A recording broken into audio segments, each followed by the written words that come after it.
నమస్కారం. మన హిందూ పురాణాలలో సమయం లేదా కాలాన్ని ఎలా లెక్కించారో ఎప్పుడైనా ఆలోచించారా? ఈ రోజు మనం యుగాలు, కల్పాలు, సృష్టి ప్రారంభం గురించి, అలాగే మన పురాణాల లెక్కలు మోడ్రన్ సైన్స్తో ఎలా సరిపోలుతున్నాయో వివరంగా తెలుసుకుందాం.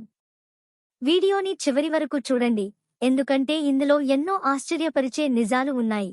పాశ్చాత్య దేశాలలో సమయాన్ని ఒక సరళ రేఖలా అంటే లీనియర్గా చూస్తారు. కాని మన హిందూ ధర్మంలో కాలాన్ని ఒక చక్రంలా భావిస్తారు.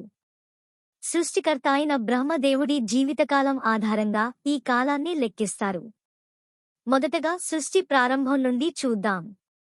బ్రహ్మదేవుడి ఆయుష్ 100 సంవత్సరాలు. ఇప్పుడు బ్రహ్మదేవుడికి 50 సంవత్సరాలు పూర్తయ్యాయి. ప్రస్తుతం 51వ సంవత్సరం మొదటి రోజు నడుస్తోంది. బ్రహ్మదేవుడి ఒక పగలుని ఒక కల్పం అని పిలుస్తారు. బ్రహ్మదేవుడి పగలు సృష్టి జరిగితే రాత్రి సమయంలో ప్రళయం వచ్చి అంతా విశ్రమిస్తుంది. ఒక కల్పం అంటే మానవ సంవత్సరాలలో అక్షరాల 432 కోట్ల సంవత్సరాలు. ఇక్కడే మోడ్రన్ సైన్స్తో మన పురాణాలకి ఉన్న లింక్ చూసి ప్రపంచం ఆశ్చర్యపోతోంది. మోడ్రన్ సైన్స్ ప్రకారం మన భూమి వయస్సు సుమారు 4.5 బిలియన్ సంవత్సరాలు. అంటే మన ఋషులు వేల ఏళ్ల క్రితమే చెప్పిన ఒక కల్పం వయస్సు, ఆధునిక సైన్స్ చెబుతున్న భూమి వయస్సు దాదాపుగా ఒకటే. ఒక కల్పంలో 14 మన్వంతరాలు ఉంటాయి. ఒక్కో మన్వంతరానికి ఒక్కో మనువు పాలకుడిగా ఉంటాడు. ఈ 14 మన్వంతరాలలో మనం ఇప్పుడు 7వ మన్వంతరంలో ఉన్నాము. దీని పేరు వైవస్వత మన్వంతరం. మనం ఉన్న ఈ కల్పం పేరు శ్వేత వరాహ కల్పం.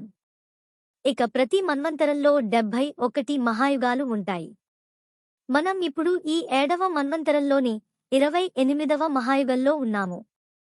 ఒక మహాయుగంలో 4 యుగాలు ఉంటాయి. అవి సత్యయుగం, త్రేతాయుగం, ద్వాపర యుగం మరియు కలియుగం. దేవతల ఒక సంవత్సరం మనుషుల 360 సంవత్సరాలతో సమానం. ఈ లెక్కన ఒక్కో యుగం ఎంతకాలం ఉంటుందో చూద్దాం. మొదటగా కలియుగం. దీని వయస్సు 4,32,000 సంవత్సరాలు. రెండవది ద్వాపర యుగం.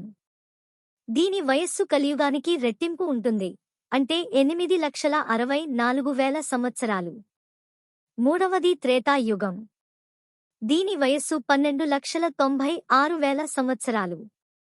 నాలుగవది సత్యయుగం లేదా కృతయుగం. ఇది అన్నిటికంటే పెద్దది. దీని వయస్సు 17,28,000 సంవత్సరాలు. ఈ 4 యుగాలను కలిపితే వచ్చేదే ఒక మహాయుగం. దీని మొత్తం కాల వ్యవధి 43,20,000 సంవత్సరాలు. మరి మనం ఇప్పుడు ఎక్కడ ఉన్నాము? మనం ఇప్పుడు 28వ మహాయుగంలోని కలియుగంలో ఉన్నాము.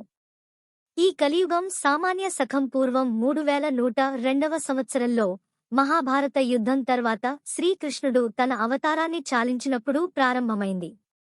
అంటే ఇప్పటికీ కేవలం 5,125 సంవత్సరాల కలియుగం మాత్రమే గడిచింది. అంటే ఇంకా 4,26,000 సంవత్సరాల పైనే కలియుగం మిగిలి ఉంది. ప్రఖ్యాత ఆస్ట్రోఫిజిసిస్ట్ కార్ల్ సేగన్ ఒకసారి మాట్లాడుతూ, విశ్వం యొక్క వయస్సుని మోడ్రన్ కాస్మోలజీ చెప్పే బిలియన్ల సంవత్సరాల లెక్కలతో సరిగ్గా మ్యాచ్ చేయగలిగే ఏకైక మతం హిందూ మతం మాత్రమే అని ప్రశంసించారు. మన ఋషులు ఎలాంటి టెలిస్కోపులు లేకుండానే కేవలం ఖగోళ శాస్త్రం మరియు గణితం ద్వారా భూమి వయస్సుని, సృష్టి కాలాన్ని ఇంత ఖచ్చితంగా ఎలా లెక్కించారో తలచుకుంటే నిజంగా గర్వంగా అనిపిస్తుంది కదూ.